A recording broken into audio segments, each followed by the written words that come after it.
Gutom daw eh. Yan ah. Ito naman oh. Yan, naanda kasi magla-lunch. Gutom. Kay Andrea iba. Yung si Andrea oh. Hanggang doon yan. Papunta doon sa dulo. Yan. Kukuha lang kayo dyan. Ano na masarap dyan?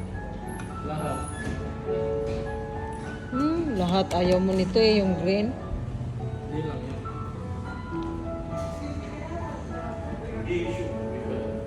So, eating muna bago. Uy, dalian nyo na. Kaya mag-ikot-ikot pa tayo na. Anong oras na? Baka mapa anong... Ha? Andrea, dalian mo kayo ano pa tayo.